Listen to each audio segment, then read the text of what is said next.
ये जो शख्स रूस के राष्ट्रपति व्लादिमीर पुतिन के बगल में खड़ा दिख रहा है, वो कोई मामूली सैनिक नहीं है। इसकी मौजूदगी ही यूरोप और अमेरिका की नींद उड़ाने के लिए काफी है। दुश्मनों की लिस्ट लंबी होती जा रही है, लेकिन इसे न डर लगता है न फर्क पड़ता है। चेहरे पर सुकून, आंखों में आग और इरादों में लोहे जैसी मजबूती है। इसका नाम है इब्राहिम ट्राओरे, एक 36 साल का नौजवान जो बुर्किना फासो में क्रांति की नई इबारत लिख रहा है। हाँ, उसने सत्ता में आने का रास्ता तख्ता पलट से चुना, जैसी चाल अक्सर तानाशाह चलते हैं। लेकिन समय के साथ उसने खुद को लोगों का नेता साबित किया। देखते ही देखते वो जनता का हीरो बन गया। अब तो लोग उसे अफ्रीका के सबसे ताकतवर और सबसे चहेते नेताओं में गिनते हैं। कहते हैं उसकी रीढ़ की हड्डी स्टील की बनी है। वो किसी के आगे झुकना नहीं जानता। यही वजह है कि उसकी तुलना अक्सर थॉमस संकारा से की जाती है। संकारा बुर्किना फासो के वो करिश्माई नेता थे जिन्होंने 1983 में फ्रांस की दादागिरी को खुलेआम चुनौती दी थी। वो अपने देश को आत्मनिर्भर बनाना चाहते थे, मगर जब उनके इरादे मजबूत होने लगे तो फ्रांस की बेचैनी भी बढ़ने लगी। फ्रांस को यह बर्दाश्त नहीं हुआ कि कोई अफ्रीकी देश उसके बगैर सोच भी कैसे सकता है, यही लोग कहते हैं। फिर एक दिन अचानक सैन्य तख्ता पलट हुआ और संकारा को बेरहमी से मार दिया गया। आज भी यह शक गहराया हुआ है कि इस कत्ल के पीछे फ्रांस की मिलीभगत थी, लेकिन कभी ठोस जांच नहीं हो पाई। अब डर यह है कि ट्राओरे का अंजाम भी कहीं वैसा ही ना हो जाए। कई बार उस पर जानलेवा हमले हो चुके हैं, लेकिन वो बेखौफ रहता है। उसकी आंखों में डर नहीं, सिर्फ एक संकल्प है, मैं मातृभूमि के लिए जिंदा हूं और अगर मरना पड़ा तो वो भी इसी जमीन के लिए होगा। ट्राओरे ने एक इंटरव्यू में कहा था। उसकी यही दीवानगी, उसकी यही सच्चाई आज उसे उस जगह ले आई है जहां से इतिहास लिखा जाता है या मिटा दिया जाता है। और इस कहानी में सिर्फ एक सवाल जिंदा है, क्या दुनिया इस नौजवान को सुनने के लिए तैयार है? अफ्रीका, यह नाम सुनते ही आपके जहन में क्या आता है? शायद सूखे खेत, भूखे बच्चे, हथियार उठाए लड़ाके और तख्ता पलट के बीच बिखरी कोई बेबस सरजमी। और आप अकेले नहीं हैं। ज्यादातर लोगों के दिलो दिमाग में अफ्रीका की यही तस्वीर उभरती है। लेकिन हकीकत इससे कहीं ज्यादा गहरी और बहुत कुछ सीखने लायक है। अफ्रीका कोई छोटा मोटा महाद्वीप नहीं है। दुनिया के 54 देशों से मिलकर बना यह भूभाग, एरिया और जनसंख्या दोनों में एशिया के बाद दूसरे नंबर पर आता है। प्रकृति ने इसे किसी राजा जैसी रियासत दी है। ज्योग्राफी, वाइल्ड लाइफ और नेचुरल रिसोर्सेज से लेकर आर्ट, कल्चर और लिटरेचर तक सब कुछ भर भर के दिया गया है। और यही नहीं, इंसानी सभ्यता की जड़ें भी यहीं से निकली। कह सकते हैं कि इंसान का पहला घर अफ्रीका ही था। लेकिन वक्त ने इस धरती को वो इमेज नहीं दी जो मिलनी चाहिए थी। इसकी जगह इसे मिली गरीबी, भुखमरी, पलायन और अनगिनत राजनीतिक उत्थापटक की पहचान। अब सवाल उठता है, ऐसा क्यों हुआ? इसका जवाब आपको इतिहास में मिलेगा। जैसे ही हम थोड़ा पीछे जाते हैं, यह साफ दिखने लगता है कि अफ्रीका को इस हाल में पहुंचाने वाले और कोई नहीं, बल्कि वही यूरोपीय और अमेरिकी ताकतें थीं जिन्होंने सभ्यता और विकास के नाम पर इसे सदियों तक लूटा। गुलामी, हत्या, शोषण और सांस्कृतिक तबाही, यह सब हुआ, और वो भी योजनाबद्ध तरीके से। अफ्रीका को सभ्य बनाने के नाम पर उसकी आत्मा को ही कुचल दिया गया। जो काम तलवार से न हुआ, वो कलम और समझौते से करवा लिया गया। ये बात अफ्रीका की हर कहानी में बार बार सुनाई देती है। अब एक नजर डालते हैं वेस्ट अफ्रीका में बसे एक देश, बुर्किना फासो पर। यह एक लैंडलॉक्ड देश है, यानी चारों तरफ जमीन से घिरा हुआ। इसके पड़ोसी हैं घाना, टोगो, बेनिन, नाइजर, माली और आइवरी कोस्ट। बुर्किना फासो दो शब्दों से मिलकर बना है, बुर्किना यानी ईमानदार और फासो यानी धरती। इसीलिए इसे ईमानदार लोगों की जमीन कहा जाता है। लेकिन यह नाम हमेशा से ऐसा नहीं था। 1983 से पहले इस देश को अपर वोल्टा कहा जाता था। फिर एक दिन एक नौजवान क्रांतिकारी सत्ता में आया और सब कुछ बदल गया। देश का नाम, उसकी पहचान और उसके सोचने का तरीका। उस शख्स का नाम था थॉमस संकारा। थॉमस संकारा, यह नाम याद रखिएगा। अफ्रीका में उन्हें ब्लैक चे ग्वेरा भी कहा जाता है। संकारा ने न सिर्फ फ्रांस की दादागिरी को सीधी चुनौती दी, बल्कि अपने देश को आत्मनिर्भर बनाने का सपना भी दिखाया। वो बुर्किना फासो के इतिहास में एक ऐसी लकीर है जिसके पहले और बाद के द्वार बिल्कुल अलग हैं। अब थोड़ा और पीछे चलते हैं। जहां आज बुर्किना फासो है, वहां लगभग 14,000 साल पहले घुमंतू कबीले बसते थे। उनका जीवन शिकार पर टिका था। फिर धीरे धीरे खेती और धातु निर्माण जैसे काम शुरू हुए और एक सामाजिक व्यवस्था आकार लेने लगी। व्यापार हुआ और कबीलों के बीच आपसी तालमेल भी बढ़ा। फिर आया एक नया दौर, लगभग 1000 ईस्वी के आसपास, जब मोसाई साम्राज्य का उदय हुआ। इनके पूर्वज घाना से आए थे और उन्होंने ओगाडुगो को अपनी राजधानी बनाया।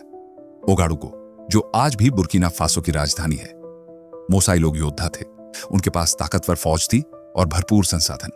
उन्होंने पूरे इलाके पर नियंत्रण बना लिया और अपने आसपास के देशों से डिप्लोमेटिक रिश्ते भी बनाए। एक तरह से उनका राज स्थिर और सुनियोजित था। लेकिन फिर 19वीं सदी आई और अफ्रीका की किस्मत बदलने लगी। यूरोपीय ताकतों के बीच अफ्रीका को हथियाने की होड़ मच गई। इस प्रक्रिया को कहा गया स्क्रैम्बल फॉर अफ्रीका। इसका मतलब ही था छीना झपट्टी में जो मिले उसे झपट लो। बस अफ्रीका को उस वक्त इसी तरह तोड़ा मरोड़ा गया। हालांकि यूरोपीय नजरें अफ्रीका पर पहले से थीं, एज ऑफ एक्सप्लोरेशन यानी खोज के युग से ही। लेकिन शुरुआत में उनका लालच सिर्फ एक चीज पर केंद्रित था, गुलामों पर। कभी अफ्रीका के समुद्री किनारों पर यूरोपीय जहाज आते थे, लंबी कतारों में बंधे गुलामों को उतारते और चंद सिक्कों में बेचते हुए। लेकिन 18वीं और 19वीं सदी में जब यूरोप और अमेरिका में दास प्रथा के खिलाफ आंदोलन तेज हुए तो हालात बदलने लगे।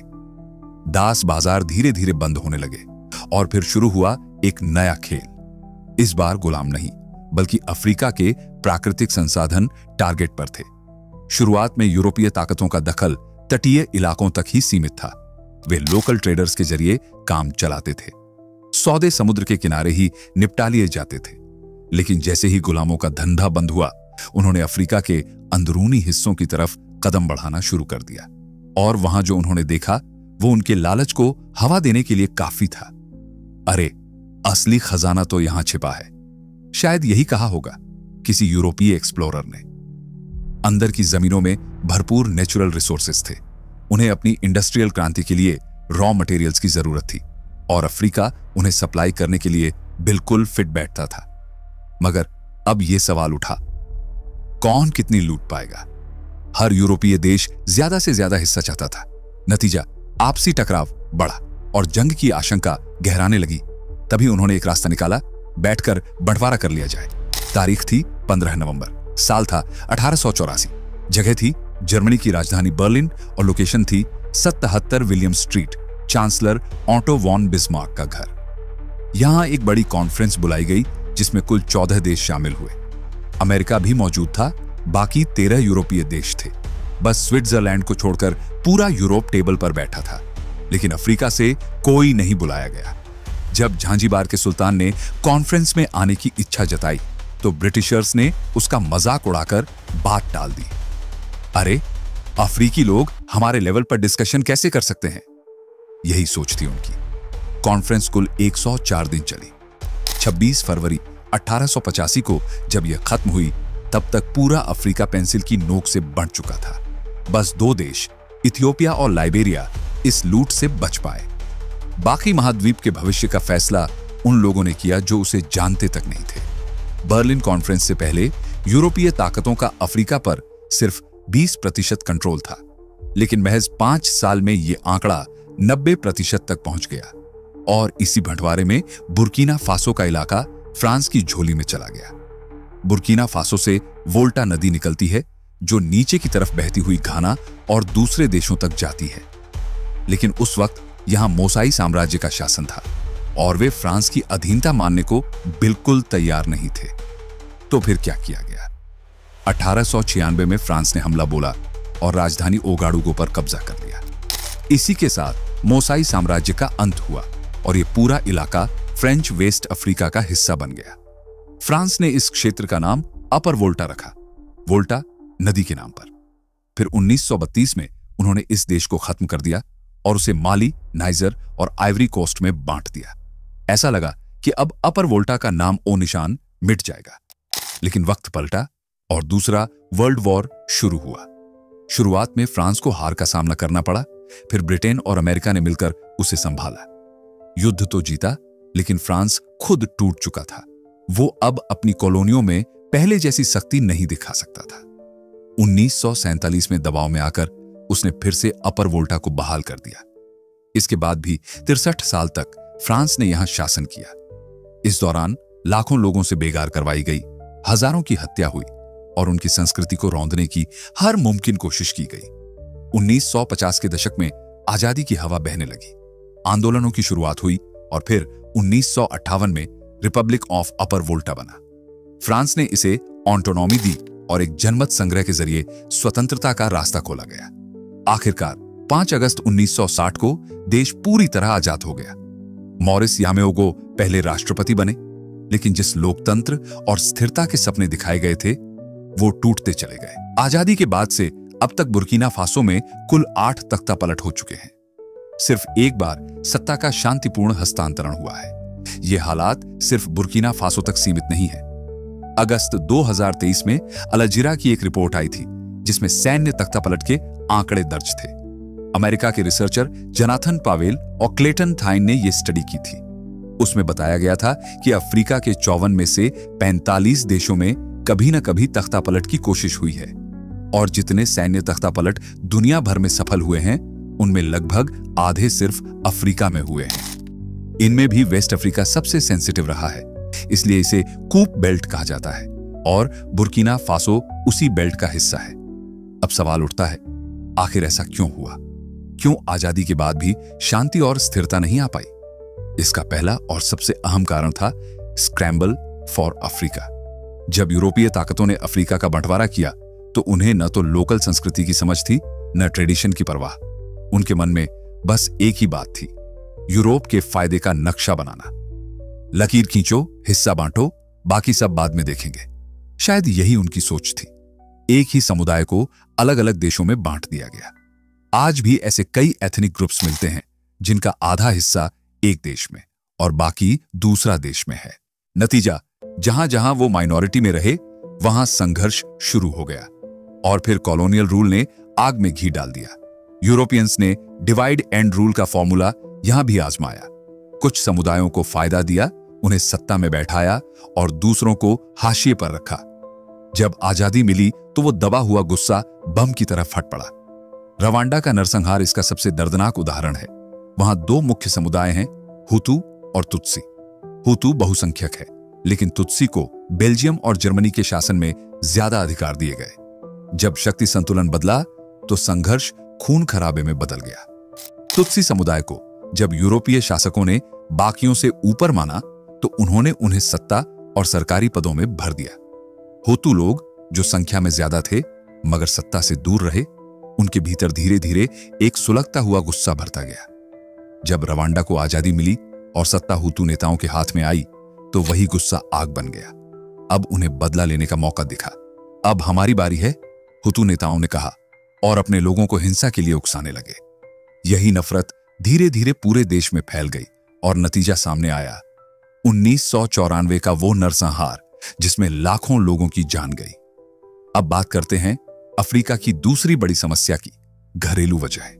यहां के ज्यादातर शासकों का ध्यान सिर्फ एक चीज पर रहा, अपनी कुर्सी और अपने फायदे। जैसे ही सत्ता हाथ लगी उन्होंने खुद को वहां चिपका लिया। किसी ने संविधान बदला, किसी ने चुनावों में धांधली की तो किसी ने स्वतंत्र संस्थाओं को बंद कर दिया। चारों तरफ सिर्फ चाटुकार और वफादार बिठा दिए गए और जनता को सिर्फ झूठे वादों का इंतजार मिलता रहा। हमें सिर्फ एक मौका चाहिए, बाकी सब मैं देख लूंगा। यही राजनीति का चेहरा बन गया। इसका असर यह हुआ कि लोकतंत्र में जनता का भरोसा लगातार टूटता गया। लोग उम्मीद करने लगे कि कोई चमत्कार हो, कोई ताकतवर आकर सब ठीक कर दे, और मिलिट्री ने वही भूमिका निभाई।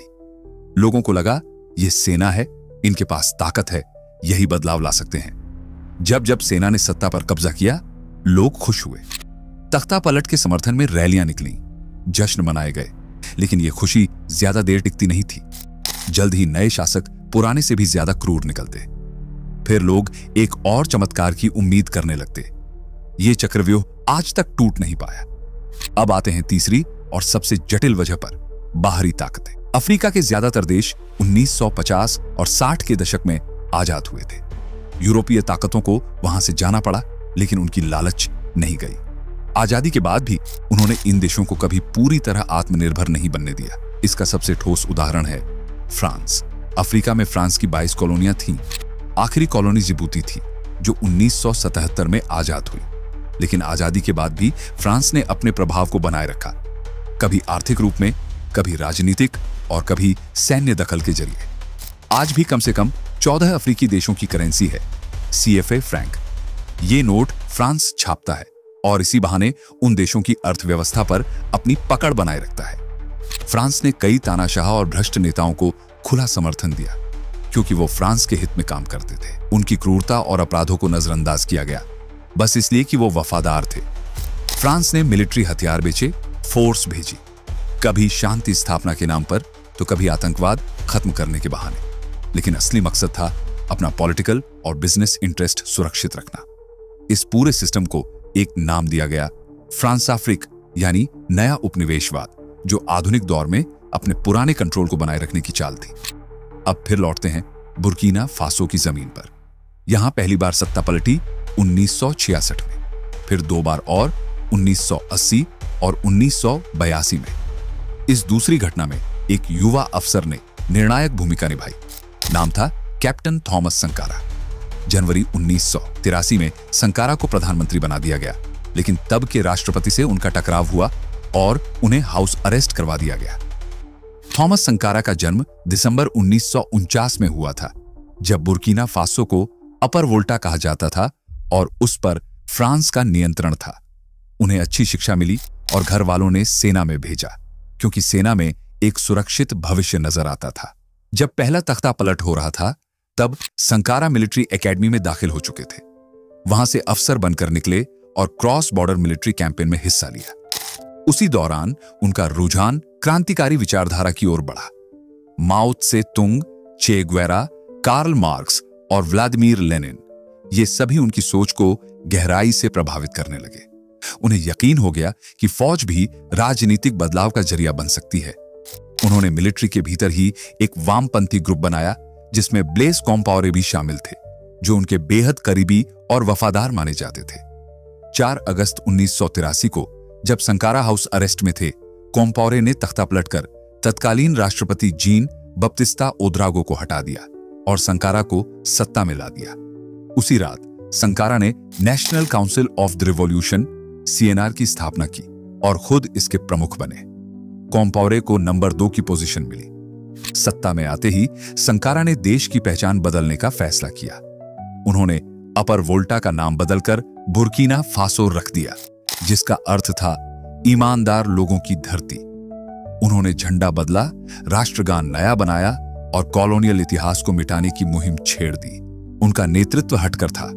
राष्ट्रपति की सैलरी घटा दी, अफसरों से कम वेतन में काम करवाया, भ्रष्टाचार पर सीधा वार किया। उन्होंने अमीर जमींदारों से जमीन लेकर गरीब किसानों में बांटी, गांवों में स्कूल और अस्पताल खुलवाए। जब वो सत्ता में आए थे, तब देश की साक्षरता दर महज 13% थी। 4 सालों में ये 73% तक पहुंच गई। संकारा ने महिला अधिकारों के लिए भी साहसी कदम उठाए। उन्होंने बाल विवाह, बहुविवाह और महिलाओं के साथ भेदभाव जैसी कुप्रथाओं पर रोक लगाई। महिलाओं को सरकार में अहम जिम्मेदारियां दी गईं। जो तुम्हें खाना खिलाएगा, वो तुम्हें कंट्रोल भी करेगा, संकारा अक्सर कहा करते थे। और यही सोच थी कि उन्होंने विदेशी मदद लेना भी बंद कर दिया। हालांकि इस दौर में उन पर मानवाधिकार उल्लंघन और विरोधियों की आवाज दबाने जैसे आरोप लगे। लेकिन अफ्रीका के दूसरे नेताओं की तुलना में संकारा कहीं ज्यादा प्रगतिशील, आधुनिक और निडर नेता थे। पश्चिमी मीडिया और संस्थाएं उनके खिलाफ इसलिए भी मुखर रहीं क्योंकि संकारा उनके दबाव में नहीं आते थे। थॉमस संकारा अक्सर कहा करते थे, साम्राज्यवाद सिर्फ बम और बंदूक से नहीं आता, वो कर्ज, मदद और ब्लैकमेल के रास्ते भी आता है। हमारी लड़ाई उस सिस्टम से है जो कुछ चुनिंदा लोगों को पूरी दुनिया पर हुकूमत करने देना चाहता है। हर वक्त मिलिट्री ड्रेस में रहने वाले इस शख्स की पहचान बन चुकी थी, उसकी लाल टोपी। उनके द्वार में बुर्किना फासो सिर्फ एक देश नहीं, बल्कि उम्मीद और प्रतिरोध का प्रतीक बन चुका था। एक ऐसा मुल्क जिसने पश्चिमी साम्राज्य की नींव हिला दी थी। मगर यह यात्रा ज्यादा वक्त तक टिक नहीं पाई।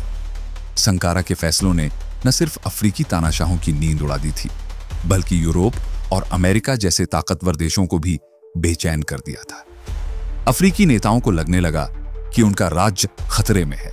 फ्रांस को लूट में गिरावट की चिंता थी और अमेरिका को डर था कि कम्युनिस्ट विचारधारा अफ्रीका में फैल सकती है।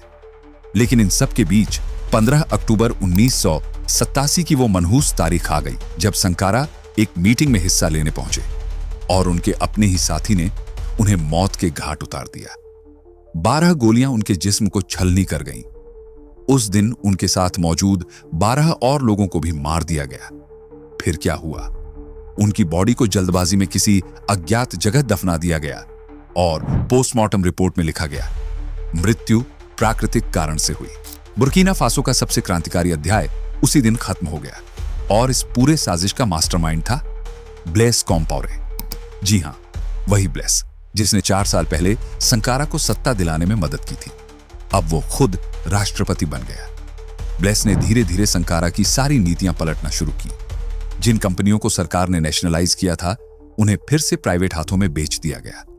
वर्ल्ड बैंक और IMF से कर्ज लेने की नीति शुरू की गई। फ्रांस और अमेरिका से गले मिल लिए। फ्रांस ने उसे सर आंखों पर बैठा लिया। इतना ही नहीं, जिस कमांडर ने संकारा की हत्या की थी, उसे फ्रांस ने अपने सबसे बड़े नागरिक सम्मान से नवाजा। फ्रांस ने इस हत्या में अपनी भागीदारी कभी नहीं मानी, लेकिन यह सच किसी से छिपा नहीं रहा कि सबसे ज्यादा फायदा उसी को मिला था। कॉम्पाओरे ने पूरे 27 साल तक देश पर राज किया। इस दौरान भ्रष्टाचार, दमन और तानाशाही चरम पर रही। फिर भी वेस्टर्न कंट्रीज उसे आंख मूंदकर समर्थन देती रहीं। लेकिन साल 2014 में जनता ने विद्रोह कर दिया।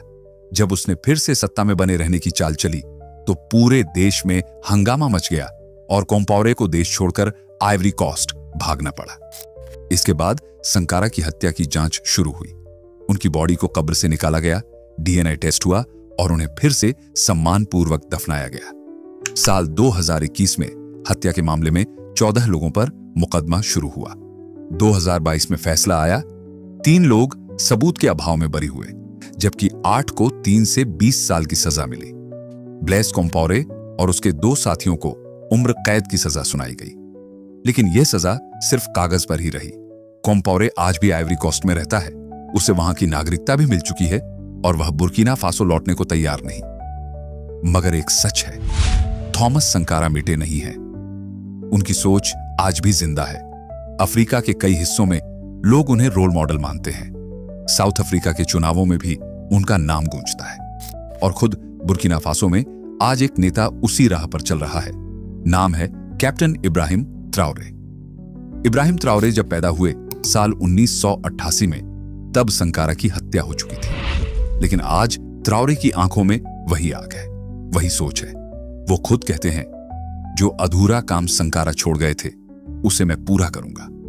जब तक सितंबर 2022 में बुर्किना फासो में सैन्य तख्तापलट नहीं हुआ था, बहुत कम लोग इब्राहिम ट्राओरे को जानते थे। महज 34 साल की उम्र में वो सेना के एक मामूली अफसर थे, लेकिन तख्तापलट के बाद वो सीधे देश के सर्वोच्च पद पर पहुंच गए। उन्होंने फौज 2009 में ज्वाइन की थी। ट्रेनिंग मोरक्को में हुई। माली और बुर्किना फासो में आतंकवाद विरोधी अभियानों में भी हिस्सा लिया, मगर सत्ता में आने से पहले उनकी कोई बड़ी राजनीतिक या सैन्य पहचान नहीं थी।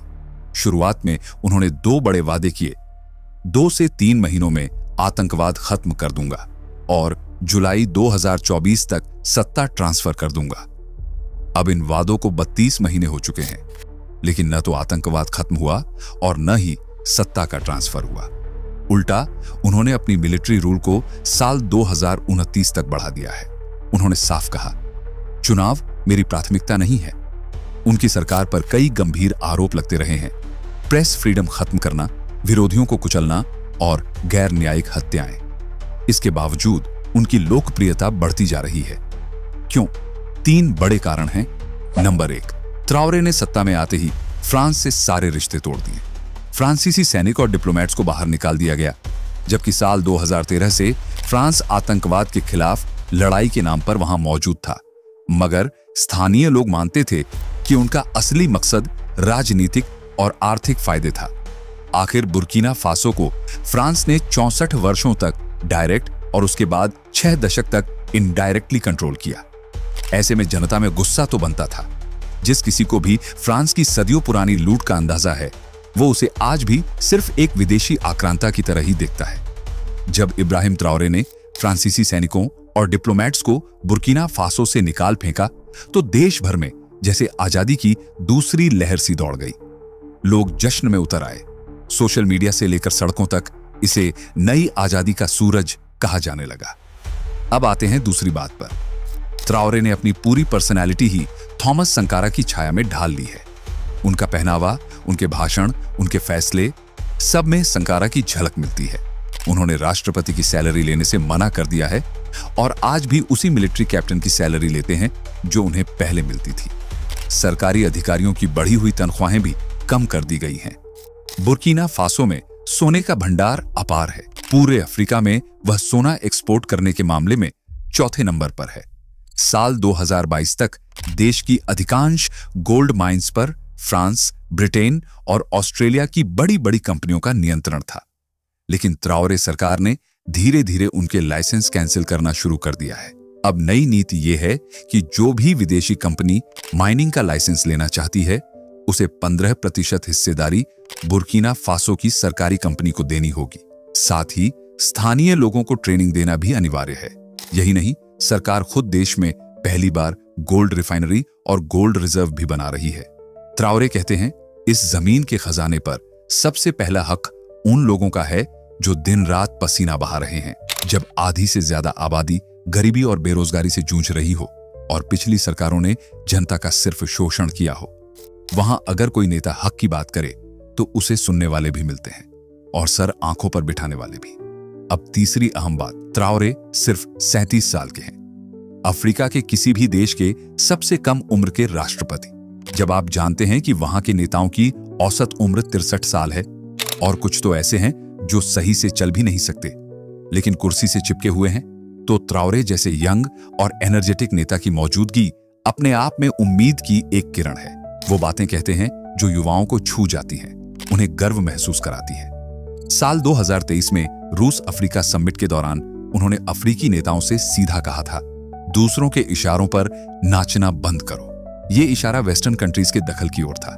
फ्रांस के राष्ट्रपति इमैनुअल मैक्रों को भी उन्होंने जवाब देने में देरी नहीं की। जनवरी 2025 में जब मैक्रों ने कहा कि अफ्रीकी देशों को फ्रांस का आभार जताना चाहिए क्योंकि हमने आतंकवाद से लड़ने में मदद की है, तो ट्राओरे ने पलटकर कहा, कृतज्ञ अगर कोई है तो वो फ्रांस है।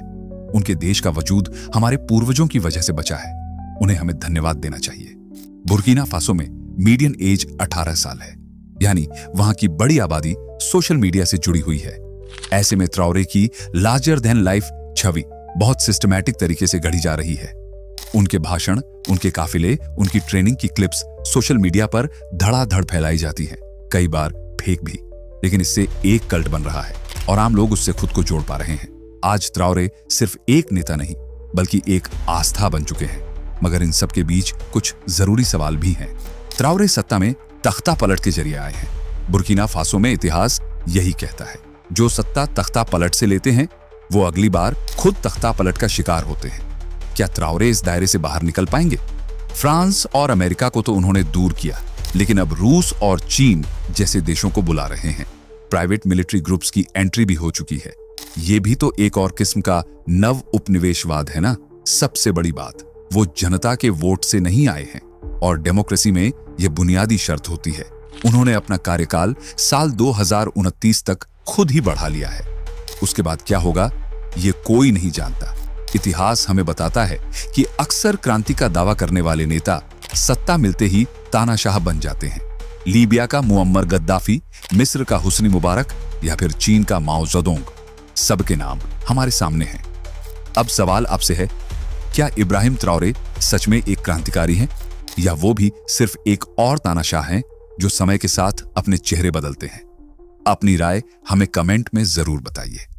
अगर आपको यह कहानी पसंद आई हो तो वीडियो को लाइक करें, शेयर करें, सब्सक्राइब करना मत भूलिए। घंटी दबाइए ताकि अगली कहानी सबसे पहले आप तक पहुंचे।